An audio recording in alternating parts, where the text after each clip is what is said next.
Muy buenos días, apreciados estudiantes.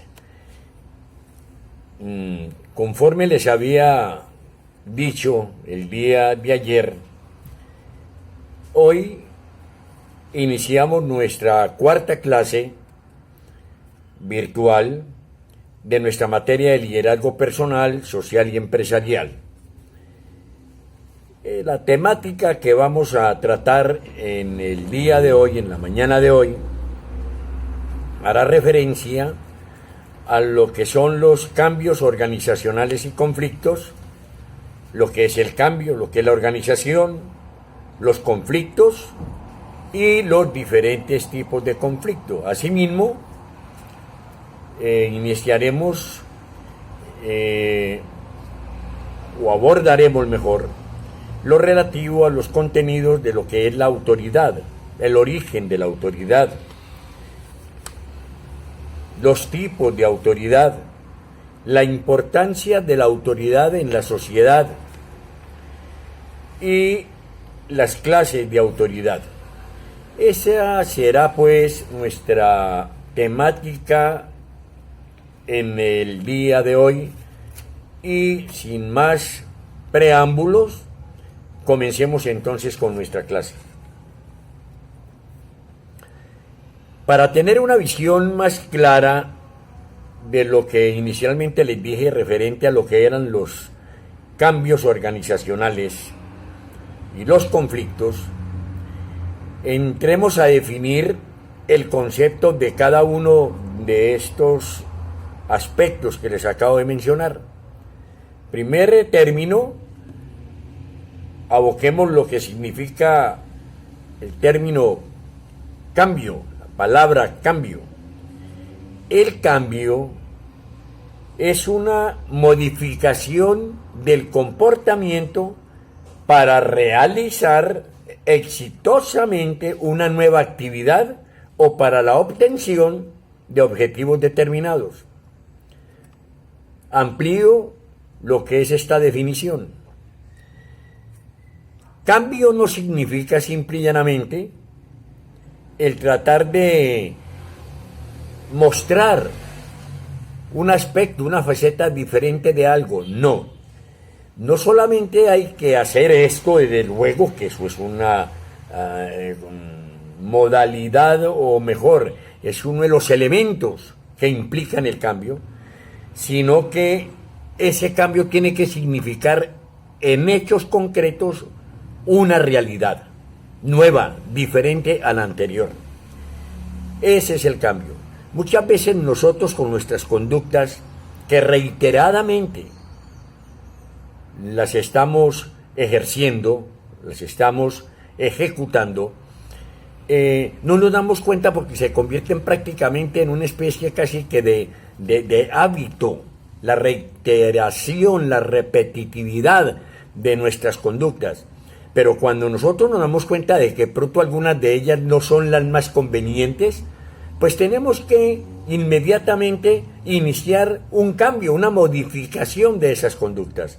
Y esa modificación, eso se llama cambio, tiene que dar como resultado, producir como resultado algo mejor, algo que desdiga de lo que anteriormente nosotros hacíamos incorrectamente. Muy bien, entonces, le reitero y le repito, cambio es la modificación de nuestro comportamiento. ¿Para qué? Para que nosotros realicemos exitosamente, no es de cualquier manera, una nueva actividad. Pongamos en práctica una nueva concepción de ideas, de programas, etcétera. ¿Para qué? Para la obtención de objetivos determinados. No tiene que plantearse objetivos. Por eso cuando vimos lo referente a nuestro proyecto de vida, les hablaba con bastante hincapié, les decía algo en el sentido de que si uno no tiene una proyección de lo que uno pretende ser en el futuro inmediato de su vida, pues hombre, entonces uno no sabe ni siquiera para dónde va. Y eso es el proyecto de vida. En ese proyecto de vida es significativamente importante este concepto de cambio. Reitero y repito para que ustedes se queden claramente enmarcado en su pensamiento este concepto que acabamos de estudiar. Vamos a ver ahora lo que es la organización. ¿Qué es la organización? Una organización, vamos primero a definirla y después amplío el concepto, perdón.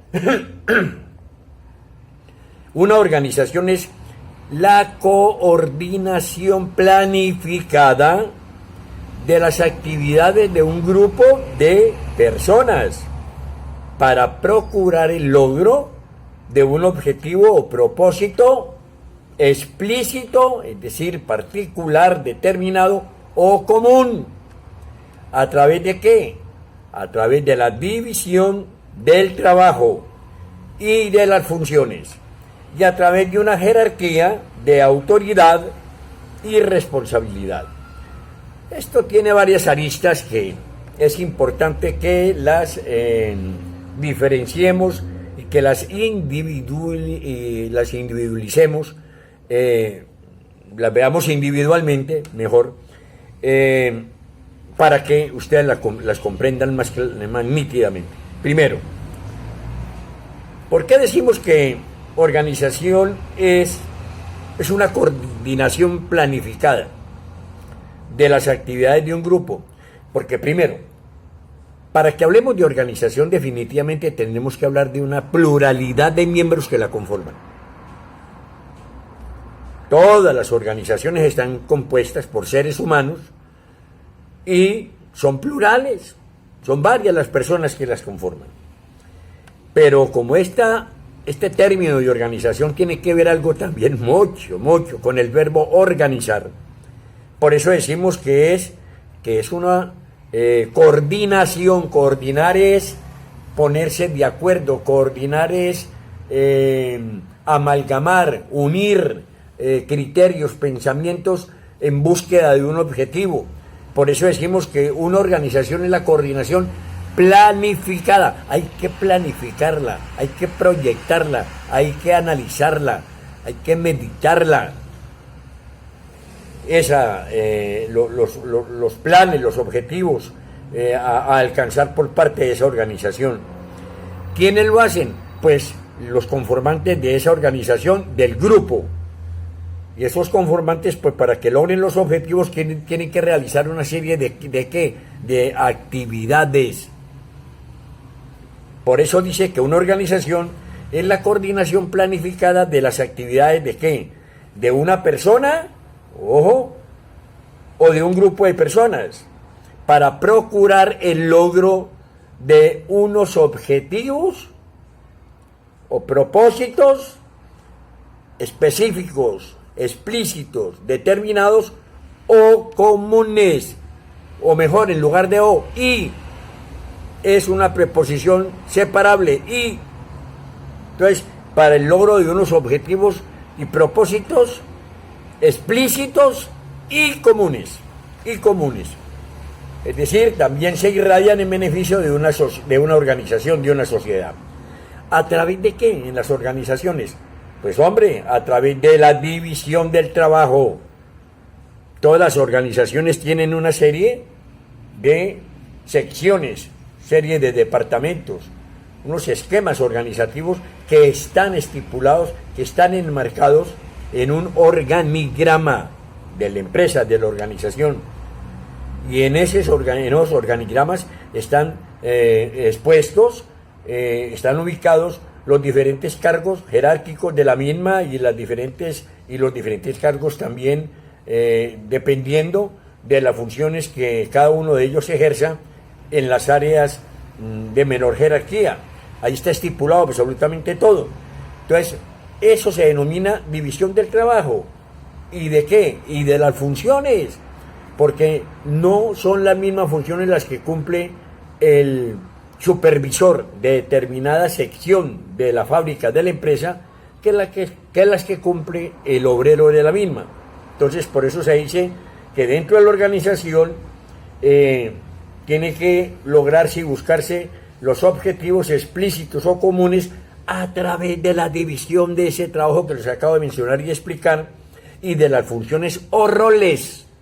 Roles son los trabajos que cada uno desempeña, y a través de que también de una jerarquía de autoridad. Por eso más adelante vamos a ver lo que significa la autoridad, de autoridad y responsabilidad.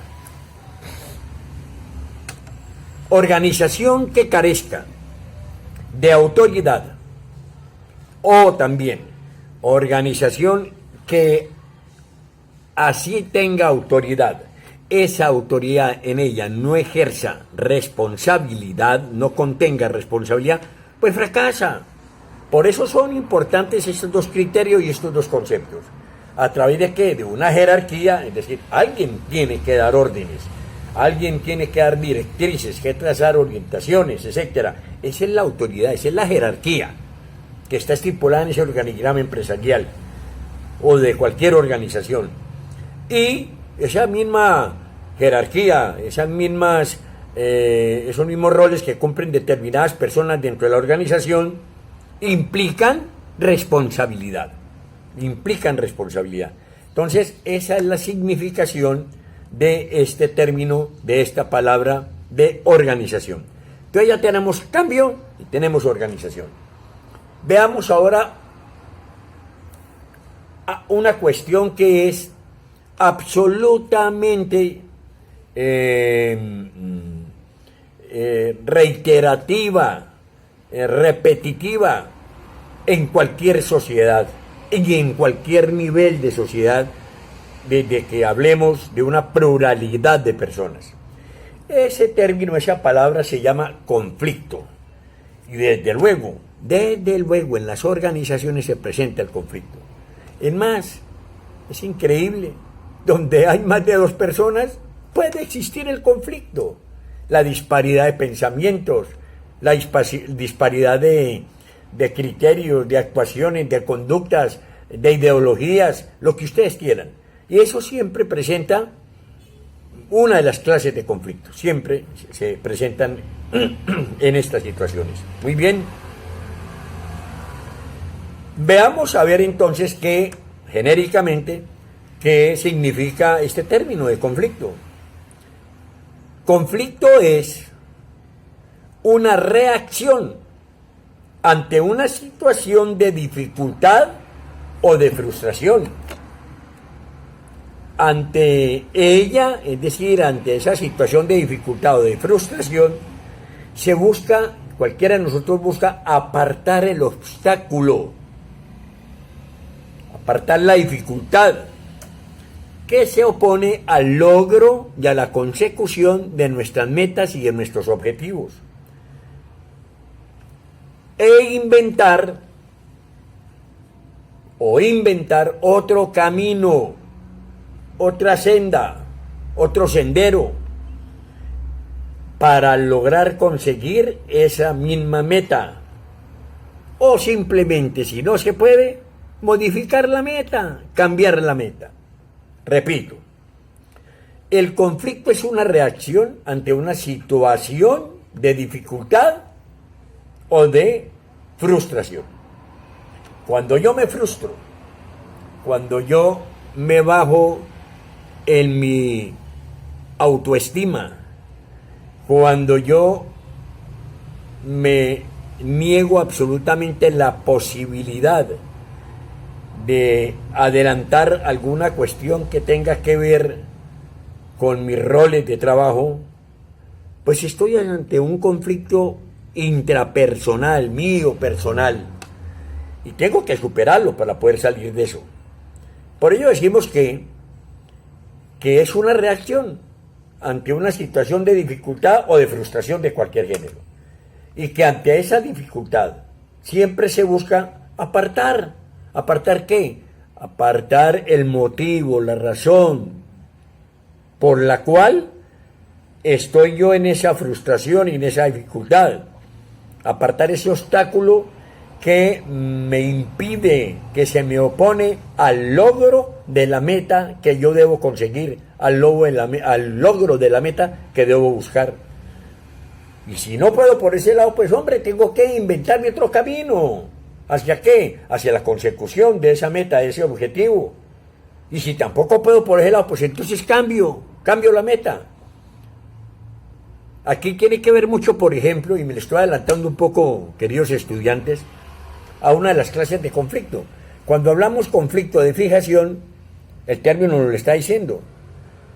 A veces y en ocasiones nosotros mismos somos testarudos, tercos, y nos fijamos determinadas metas y objetivos cuando estamos dentro de una organización, una empresa, o en nuestra propia vida particular, y utilizamos los mismos medios, las mismas vías, los mismos elementos, para tratar de obtener eso que les estaba diciendo, esos logros y esas metas, y fracasamos reiteradamente, una vez, 2 veces, 3 veces, y seguimos persistiendo, seguimos insistiendo, con una testarudez increíble, utilizando los mismos y recorriendo los mismos caminos que utilizamos anteriormente para tratar de conseguirlos y no lo hicimos. En lugar de mirar para el lado izquierdo, para el lado derecho o hacia arriba y mirar a ver qué otras alternativas existen. Es buscar las posibilidades para salir de esa fijación que tenemos. Muchas veces, aunque ustedes no lo crean, cuando se presentan desastres naturales, calamidades, por ejemplo un terremoto, un temblor, y están en un edificio y comienza a temblar y la gente sale corriendo muerta del pánico a buscar las escaleras para huir, pero cuando están en un salón grande de una reunión y ese salón tiene 2 o 3 puertas, resulta que la mayoría de la gente toda se agolpa hacia la puerta principal, y si la puerta principal se atora, entonces siguen ahí esperando que alguien la tumbe de una patada, de un guarapazo, olvidándoseles de que hay otras 2 puertas a la margen derecha de la edificación para que puedan salir. Se fijan, se eternizan en la idea, en la concepción de lo que ellos creen que pueden hacer, y esto muchas veces les es imposible.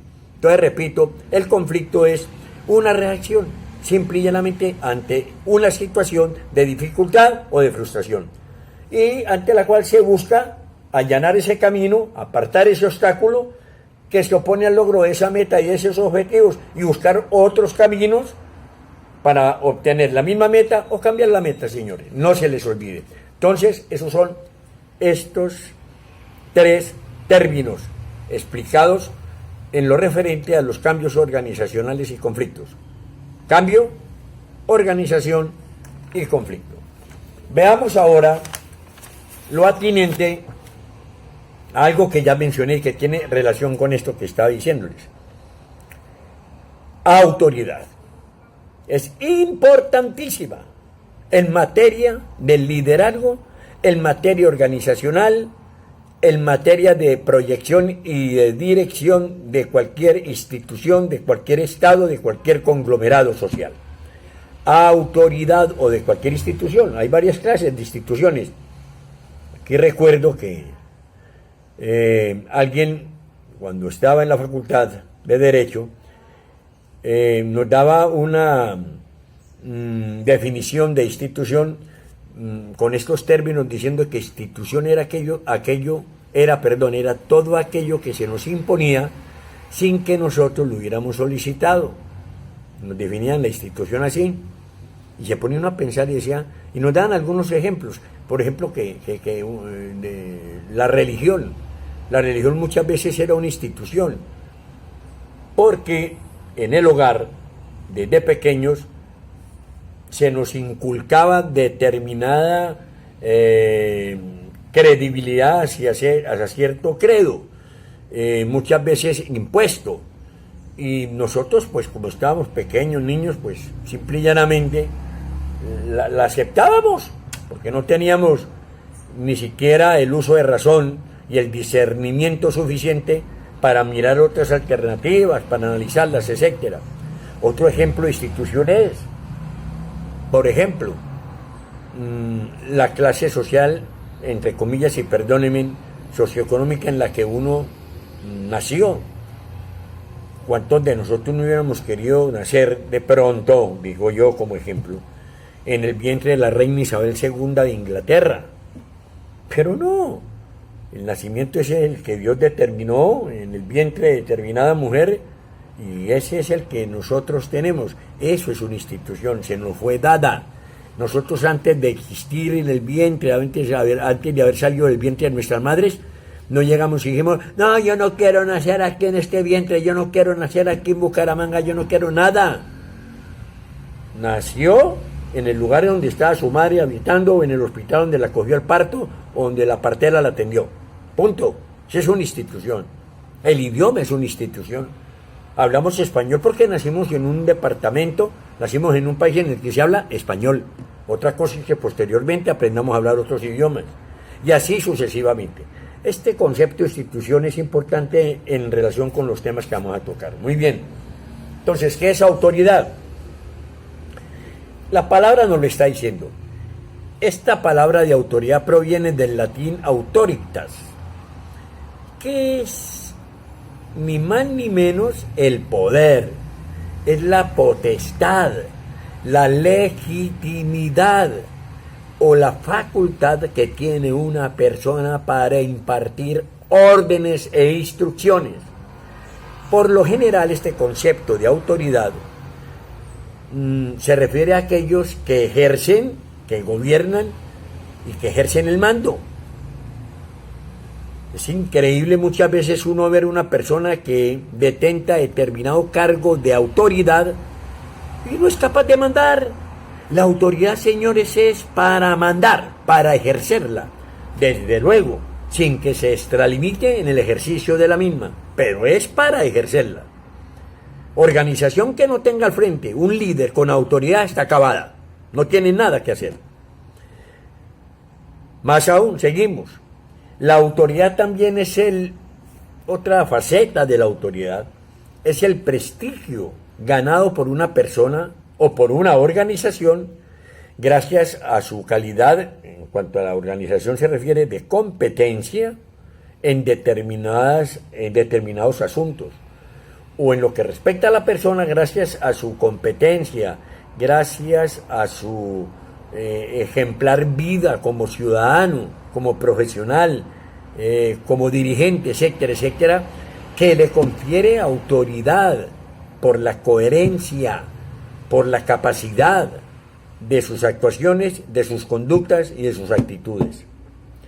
La autoridad también suele estar asociada, este término de autoridad, al poder del Estado, ya se los había dicho, claro, Estado, todos los estados necesariamente y obligatoriamente tienen que tener autoridad.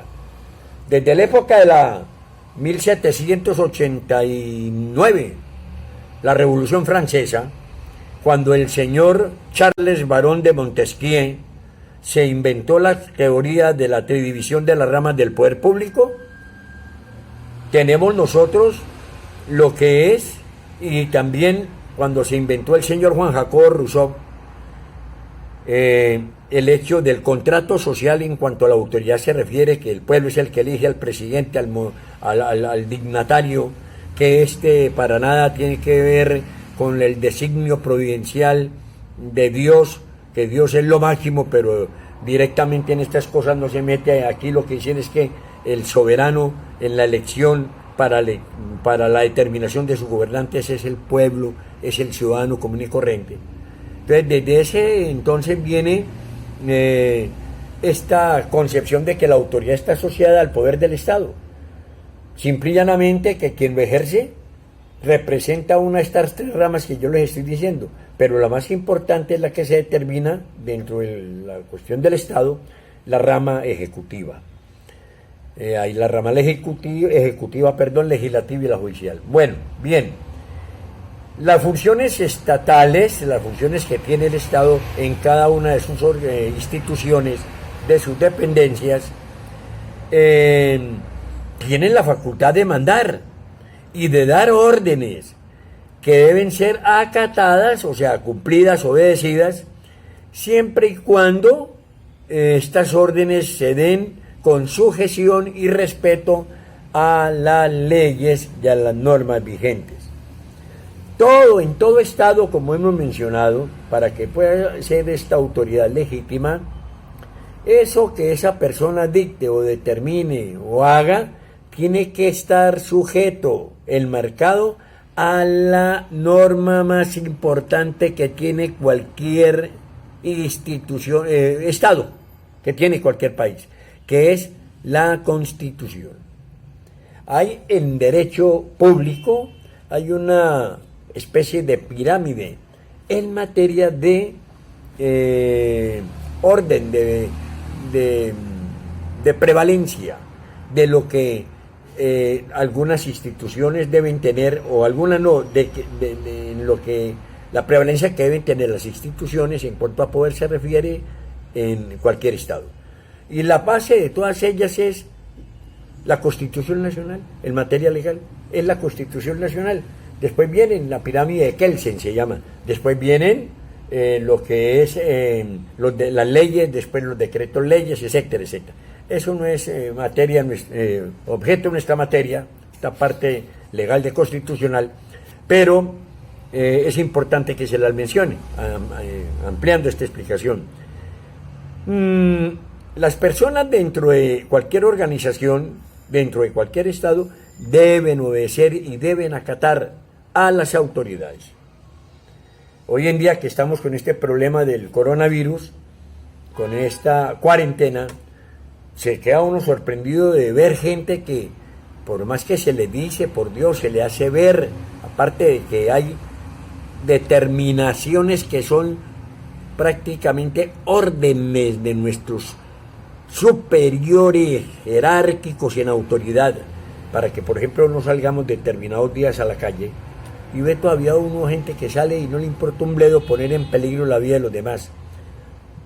Eso es un desacatamiento a la autoridad que se tienen las personas. Y es un desacatamiento que se puede presentar en cualquier orden, en cualquier institución, en las universidades, en las clases, en los respectivos cursos. Cuando el profesor da determinada instrucción y los estudiantes no acatan las instrucciones del profesor, en la empresa, cuando un superior da una orden y tampoco la cumple, eso es desacatar las órdenes y las directrices de sus autoridades superiores, ¿no?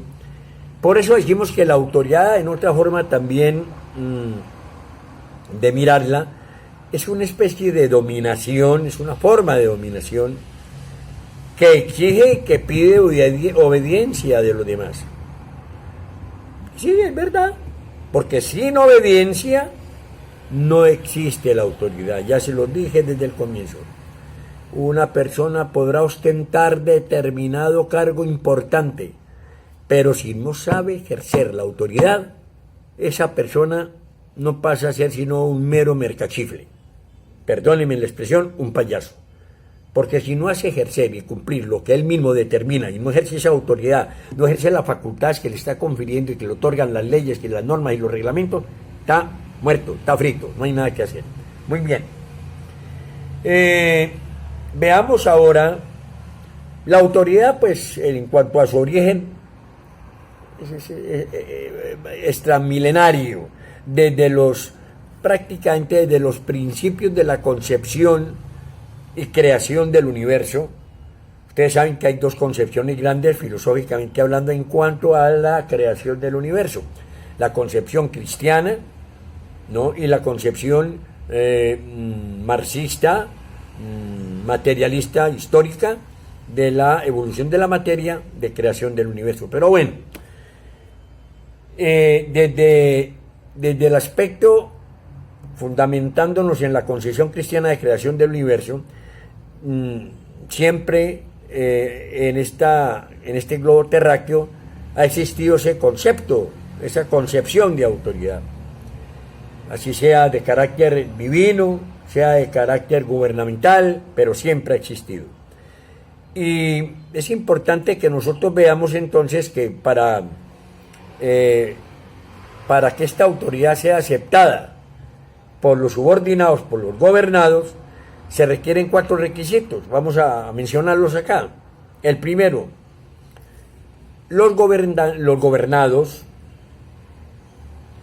los súbditos, porque también podría decirlo si se tratara de una monarquía, Los subordinados, si es que sea una empresa, deben ser capaces de entender la comunicación, es decir, de saber comprender, dilucidar el mensaje que a forma de ordenamiento se les está transmitiendo.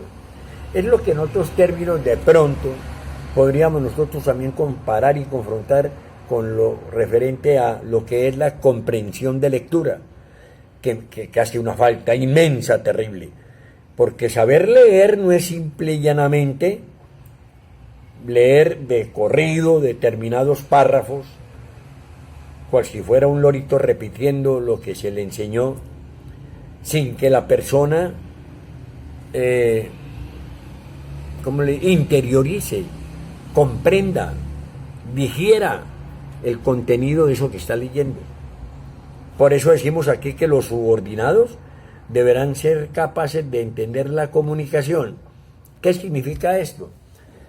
Que la autoridad tiene que tener mucho cuidado con esto en cuanto al ejercicio de la misma en cuanto a comunicación se refiere. ¿A qué me refiero yo también? Y perdónenme la redundancia. A que dependiendo del nivel de subordinados que uno tenga, la autoridad también debe allanarse a ese nivel para que ellos se entiendan, nivel de carácter cultural, para que ellos se entiendan mucho más fácilmente el contenido de esa comunicación. No sé si me comprenden lo que le estoy diciendo. No es lo mismo hablarle a un grupo de personas que escasamente tienen estudios de primaria que hablarle que hablarle a ese grupo con términos demasiado académicos, altamente lucubrados, o con teorías y con cuestiones y conceptos que ellos jamás han tenido la posibilidad o no tuvieron la posibilidad de estudiar o de leer, a hablarle a un conglomerado diferente que sí va a entender y va a comprender eso. Entonces, primero, para que esa autoridad de verdad sea aceptada, es importante esto, que los subordinados entiendan la comunicación que su directivo, que su jefe, que su líder les está dando. Es importantísimo. Ya a veces se puede tomar que sí, que hasta una falta de respeto, cuando el líder o el director, a sabiendas de que lo estoy diciendo, que el conglomerado que lo escucha es de un nivel cultural muy bajo, emplea terminología para aparentar una grandiosidad que no es apropiada para la ocasión ni para el momento, o para cualquier momento, diría yo, no sé. Entonces lo que se gana es la animadversión de los miembros de la organización, porque este tipo nos está aquí casi que mamando gallo, perdónenme la expresión, o faltando al respeto, etcétera, que no le entendemos nada. Muy bien. Segundo, el subordinado tiene que entender muy bien, muy claramente qué es lo que se le está pidiendo. Que eso que se le está pidiendo no sea inconsistente con los propósitos de la organización, generales de la organización. Es decir, toda organización debe tener unos objetivos, y el subordinado, cuando la autoridad le pide la consecución de determinados objetivos o metas, esas metas y esos objetivos no deben ser inconsistentes, es decir, no deben ser contrarios a los propósitos generales que tiene esa misma organización, porque sería absolutamente incoherente. Ese es el segundo punto. El tercer punto, el subordinado tiene que tener también claro, los seguidores de determinado líder, tiene que tener muy claro también, de cualquier autoridad, que lo que se le pide es compatible con sus principios éticos y morales. Las peticiones de carácter inmoral o las peticiones carentes o falta de ética deben ser desobedecidas por los subordinados. No tienen por qué ser acatadas por los subordinados. Uno no puede aprovecharse del hecho de que uno sea el jefe para llegar y pedirle a una dama que haga lo que uno se le dé la gana, que se preste para hacer lo que uno se le dé la gana con ella. Segundo, Uno tampoco puede llegar y pedirle a un funcionario que es el encargado del manejo de la tesorería que sustraiga dinero para que me la pase a mí como jefe inmediato. Si ese llega y le dice, no, es que es una orden que le estoy dando, necesito ese dinero. No, señor, está totalmente, plenamente facultado para no hacerlo por cuestiones de principios morales y éticos. Y así muchos otros, en el trato personal, en todo. No debe uno, jamás, el subordinado tiene que desacatar e incumplir lo que se le exija, violando estos principios que estoy diciendo, principios de carácter moral, principios de carácter ético. Muy bien. Cuarto, el subordinado tiene que tener las capacidades profesionales, físicas, mentales, para cumplir con lo que le solicita la autoridad, el mando superior. Una demanda, es decir, una exigencia fuera de este contexto, que significa fuera del área que esta persona profesional conoce o cubre, pues no podrá ser cumplida por el subordinado. ¿Por qué? Porque no la tiene, no la conoce. A uno no se le puede pedir y exigir y obligar cuando inicialmente en lo pactado, en lo contratado, no se plasmó, no se exigió que cumpla con lo que no estaba previsto en ella. No todo el mundo. El filósofo decía, en frase, en sentencia lapidaria, que sigue siendo vigente, Sócrates, tengo una absoluta seguridad, decía que Sócrates afirmaba que solo sé que nada sé.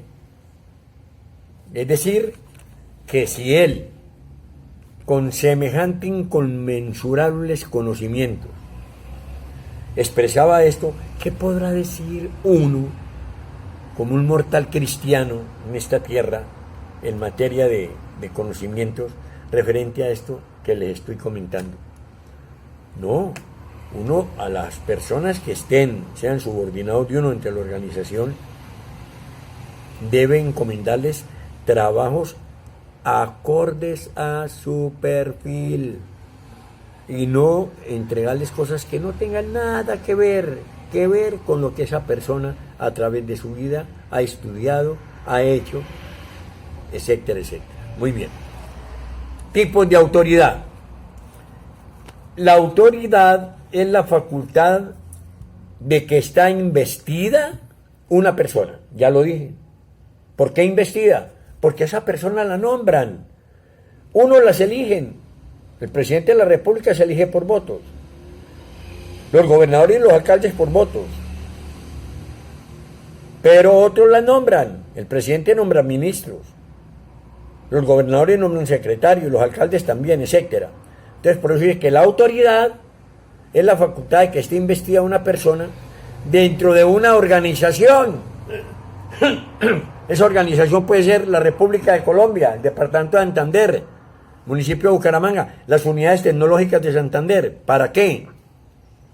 Para que esa persona dé órdenes y exija que esas órdenes sean cumplidas por sus subordinados, por la realización de aquellas acciones que quien las dicta considera apropiadas para el logro de los objetivos de la misma. Ya lo habíamos visto. Esa es la autoridad. Ahora, ¿cuáles son los elementos? O en otros términos también podríamos decir, perdónenme, que la autoridad es el derecho de mandar y el poder de hacerse obedecer. Es una síntesis, vea qué bonita frase, grábensela. Autoridad es el derecho de mandar y el poder de hacerse obedecer. Ahora, ¿cuáles son los elementos de la autoridad? Son los siguientes. Primero, mando. Segundo, delegación. Mando, no le olvide. Primero, mando. Segundo, delegación. Tercero, excúseme. Estos dos tipos son los elementos de la autoridad. El mando y la delegación. ¿Por qué el mando? Porque el mando es el ejercicio de la autoridad. Lo he repetido ya infinidad de veces. Y segundo, delegación. Claro, porque la concesión de autoridad y responsabilidad por parte de un superior hacia un inferior, o sea, un subordinado. Yo, como jefe superior de determinada persona, nombro a esa persona supervisor en mi fábrica, en mi empresa, y esa persona, por el solo hecho de que yo, como jefe máximo de esa institución, lo haya designado supervisor, tiene la facultad, tiene la propiedad para ejercer autoridad en mi nombre respecto a los subordinados. Por eso se llama por delegación. Yo le estoy delegando autoridad a esa persona. Así de sencillo es. Entonces, por eso que hay dos elementos importantes en la autoridad, que son el mando y la delegación. Ahora vienen los tipos de autoridad. Hay varios tipos de autoridad. El primero, la autoridad formal. ¿Cuál es lo formal? Lo formal es lo que tiene que cumplir con ciertos y determinados requisitos. Yo ponía de ejemplo, o pongo de ejemplo en esto de autoridad formal, de formalidad, cuando de pronto a uno lo invitan a un matrimonio o a una ceremonia de cumpleaños, excepto un acto social, con tarjeta y todo, y dice en la parte inferior de esa tarjeta, dice corbata negra, traje corbata negra, o traje formal, o abajo traje informal. El traje formal me está indicando que yo debo presentarme adecuadamente vestido, por lo general de saco y corbata. Si es informal, voy bien vestido, pero informalmente. Ahí no dice traje deportivo. Hay gente que confunde la informalidad con la ramplonería, y perdóneme, ¿qué tal una persona llegando donde diga un cumpleaños traje informal y se aparezca en tenis, con pantaloneta, con camiseta y sudadera? Mejor dicho, no. Lo mismo pasa en esta cuestión de los tipos de autoridad. Hay autoridad formal. Es aquella que es conferida directamente por la organización. Así, es decir, el presidente de la empresa designa a sus directores de departamento. El presidente de la República designa a sus ministros. El gobernador designa a sus secretarios de despacho y el alcalde lo mismo. Entonces, y ellos a su vez van designando también otros funcionarios que van a cumplir determinadas funciones. Entonces, por eso se dice que cuando es conferida, ¿por qué? Por la organización.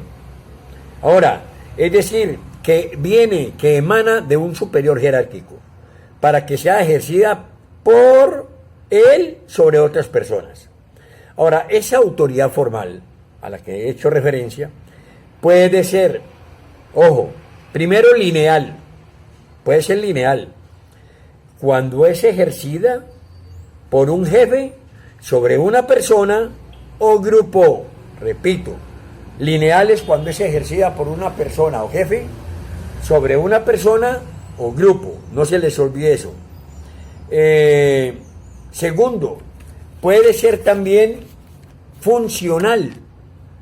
¿Qué es este tipo de autoridad funcional?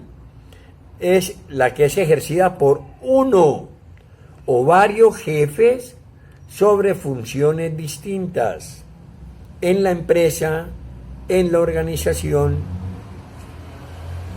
Hay secciones y departamentos, hay contabilidad, hay financiera, hay departamento de relaciones industriales, etcétera, etcétera.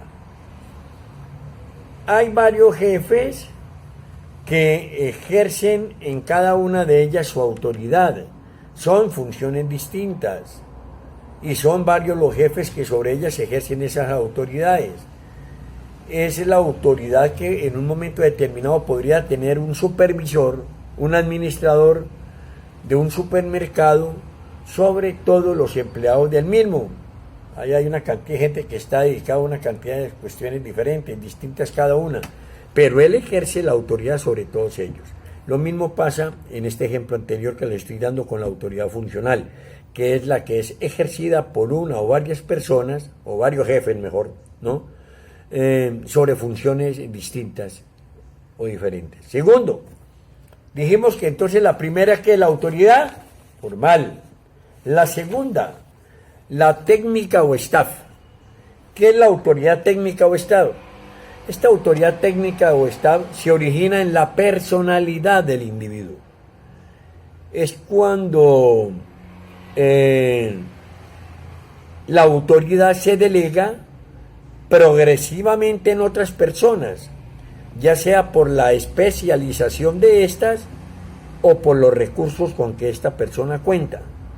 Es decir, el presidente de la compañía designa director del departamento de contabilidad a tal persona, director del departamento de relaciones industriales a otra, director del departamento operativo a otra, etcétera, etcétera. Eso teniendo en cuenta la personalidad del individuo y también teniendo en cuenta la especialización de lo que esa persona va a desempeñar. Entonces, pues se llama autoridad personal. No se les olvide, son tres tipos entonces de autoridad: la formal, la funcional, la formal, la técnica o staff y la personal. La formal se subdivide en, ¿cómo? Se subdivide en lineal y funcional. La técnica o staff solita y la personal solita, que ya las expliqué. Ahora, ¿por qué es importante la autoridad en la sociedad? Imagínense ustedes, ¿qué sería de las sociedades sin autoridad? Que es lo que muchas veces, ahora en este país, por ejemplo, y en todos los países, muchas veces la gente clama al señor presidente de la República, al señor gobernador, al señor cuando hay caos en las instituciones, cuando se presenta una absoluta desorganización en cualquier entidad. Pues hombre, lo primero que la gente dice, bueno, aquí parece que no hubiera gerente, aquí parece que no hubiera presidente de la compañía, aquí parece que no hubiera alcalde, que no hubiera, no. Entonces, por eso es importante la autoridad en la sociedad. La vida en sociedad, créame, depende de la autoridad. La capacidad para establecer, ¿qué? Relaciones entre los individuos. Está, ¿qué? Basada en esa autoridad. Desde el comienzo, desde la familia, hasta la nación, hasta el Estado. La autoridad es importantísimo en todos los aspectos. Por eso decimos que la autoridad, tengan en cuenta que la autoridad se otorga y la autoridad se puede quitar. Claro. Yo, como gobernador, nombro secretario de despacho al señor Julano de tal. Pero si el tipo no me está haciendo bien las cosas, para nada, yo le pido la renuncia y lo cambio y le quité la autoridad. Si él ya no es el secretario de Agricultura de Santander, un ejemplo que pongo, ¿no? Ya no puede llegar a un pueblo, a un municipio, a hablar con el alcalde, a imponer órdenes en materia agropecuaria, porque ya no es el secretario, ya perdió esa autoridad porque el jefe se la quitó el gobernador. Segundo, se convierte como parte de un intercambio, la autoridad. Claro, lo que decía Rousseau en el contrato social. Si uno elige un gobernador, si uno elige un presidente o un alcalde, que es autoridad, eso es un intercambio. ¿Cuál intercambio? Yo deposito en él mi confianza, darle mi voto, y él se compromete conmigo a realizar efectivamente y cumplir a cabalidad el programa que nos prometió cumplir a través de su gestión. Ese es el intercambio, de la importancia de la autoridad en sociedad. Ahora, hay autoridad formal y autoridad informal. La autoridad formal está acompañada por los diversos poderes del cargo. No más. Grábense en eso. La autoridad formal y la autoridad informal. La formal está acompañada por los diversos poderes del cargo. Claro, la formal es la que cumple absolutamente todos los requisitos a los que yo me he referido. ¿Y cuáles son los diferentes poderes del cargo? Imagínense, tiene la facultad de hacerse acompañar de las fuerzas del orden, de la policía, del ejército, el presidente de todas las fuerzas armadas, etcétera, etcétera, de las normas, de los jueces, de las leyes, en fin.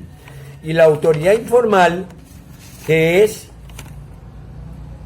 depende de la confianza y otorga el poder de influir en la actitud y la conducta sin obligación.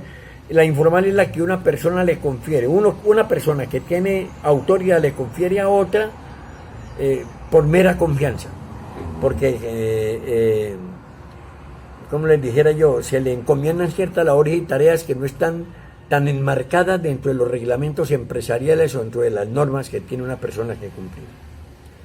Por último, en esta parte, vemos la función social de la autoridad. A ver, el primer término de la función social de la autoridad es dar dirección, claro, trazar el camino.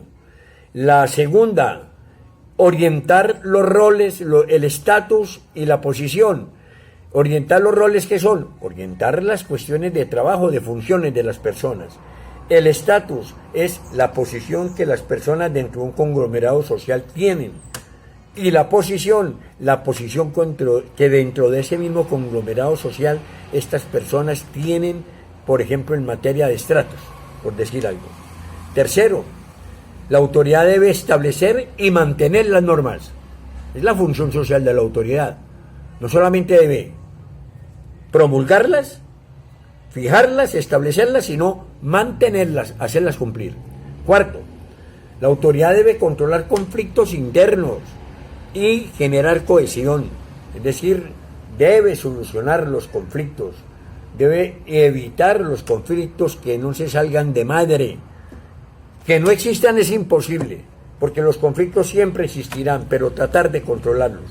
Y por último, dar protección al grupo, a la organización, de amenazas de carácter externo. Si es el presidente de la República, pues claro, si otro país lo va a atacar, tiene que tratar como autoridad de velar por la seguridad y la vida de todos los ciudadanos. Y si es en la empresa, exactamente igual a esos niveles.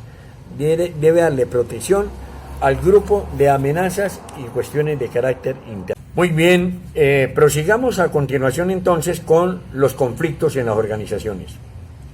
Ya vimos anteriormente cuál era la definición de organización. ¿Qué es una organización? Pero vamos acá a repetir otra definición, acorde con la anterior inicial que les di, pero para que ustedes también puedan tener dos para su mayor entendimiento. Entonces, entendemos por organización un sistema social con unos límites relativamente definidos, creados deliberadamente con carácter permanente para el logro de unos objetivos, que combina recursos humanos y materiales cuya esencia es la división del trabajo y la coordinación y que implica unos procesos intraorganizativos e interorganizativos de una cultura específica. En fin, eso es una organización, pero, como recomendación, y en mi entender, es mucho más fácilmente comprensible la primera definición de organización que vimos al comienzo de esta charla, para que ustedes tengan en cuenta esa en esta materia y no esta que acabo de leerles. Asimismo, ya vimos lo que es el conflicto, la definición de conflicto, pero vamos a reiterar aquí algunos aspectos que tienen que ver con eso.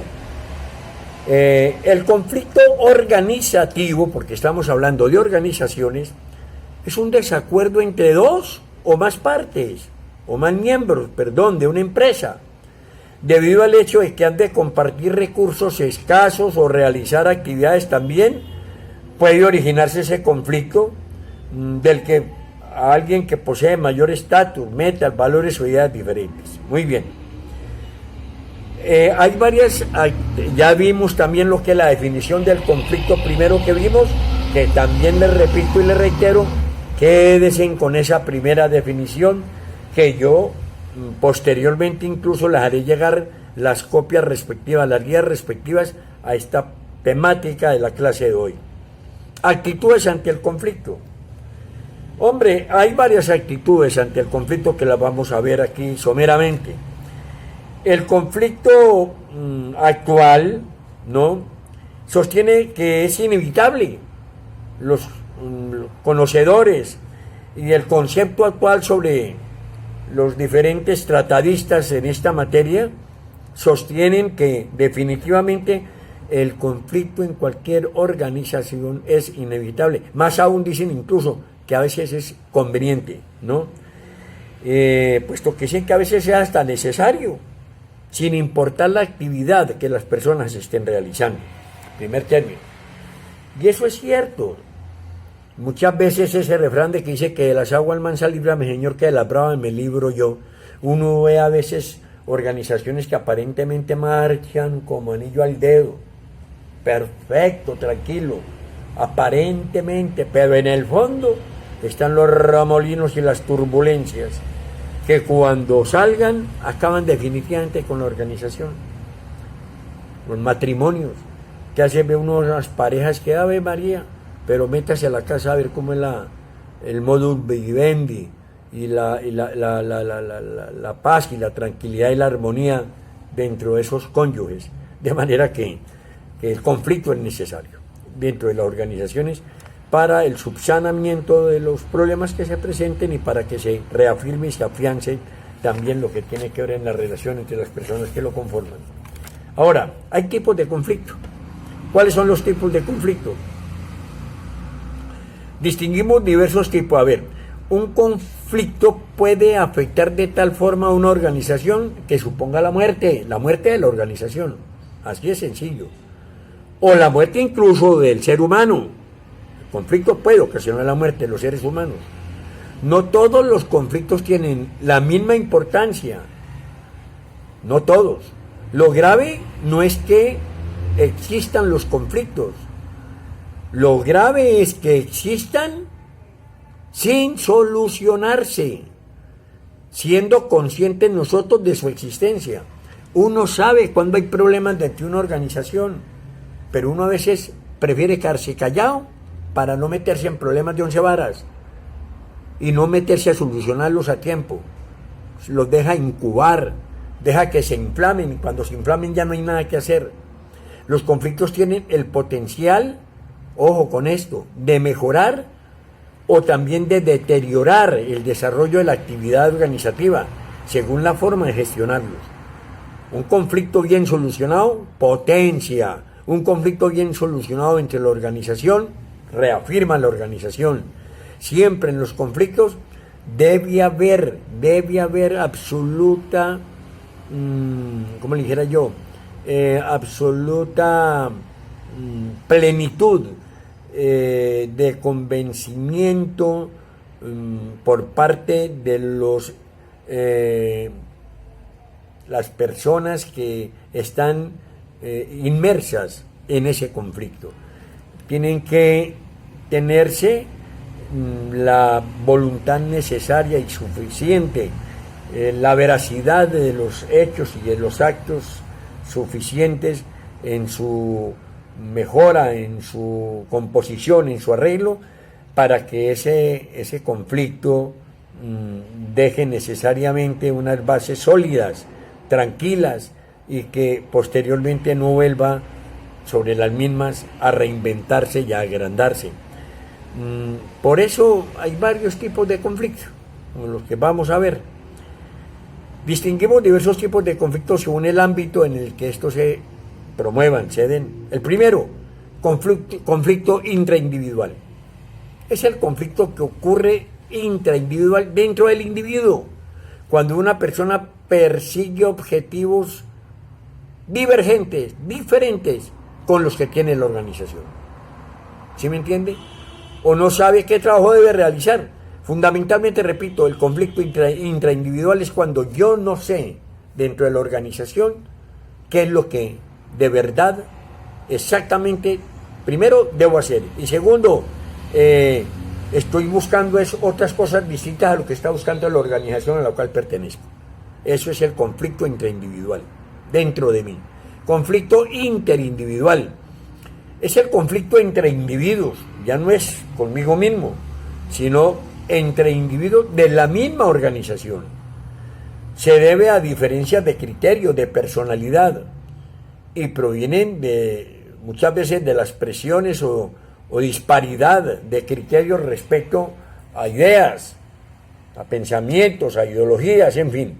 Es el conflicto entre individuos de la misma organización, el interindividual.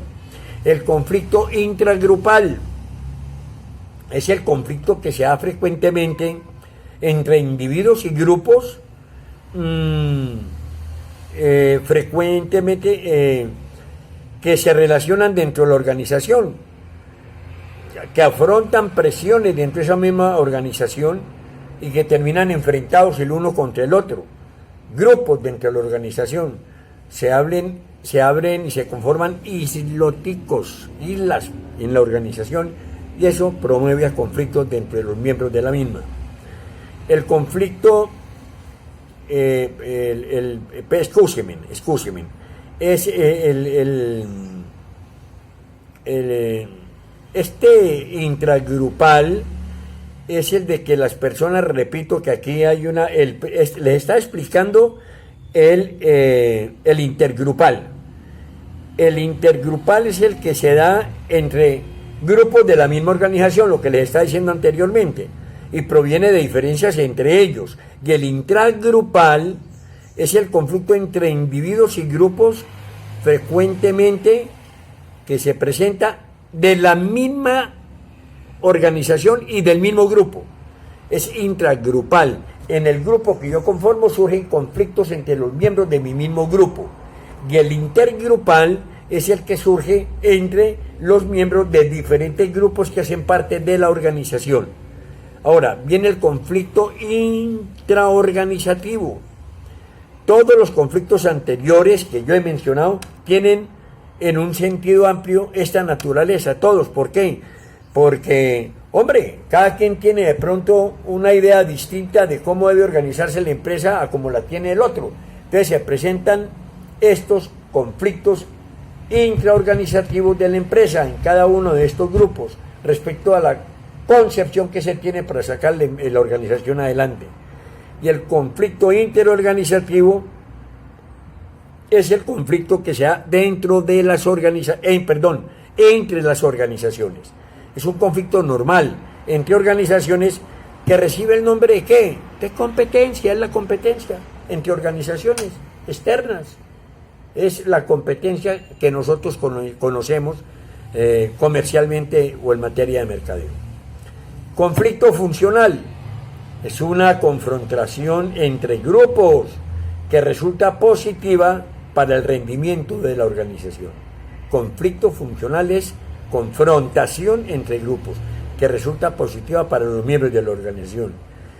Y el conflicto disfuncional, que es simple y llanamente cualquier confrontación o interacción entre grupos que perjudica a la organización o impide que ésta alcance sus objetivos. Repito, conflicto funcional.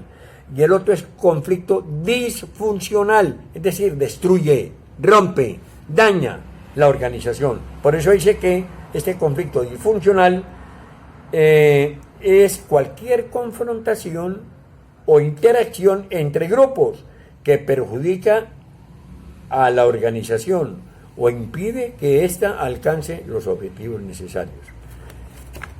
Ahora, antes del conflicto se puede prever, prevención del conflicto. ¿Cómo se prevé un conflicto? El conflicto se prevé poniendo en práctica algunas herramientas importantes. Primero, la selección y formación del personal. Eso es fundamental, eso es importantísimo. Se debe hacer conforme a las políticas que tiene la empresa para la capacitación de sus miembros, de sus organizados, de sus seguidores en cualquier organización.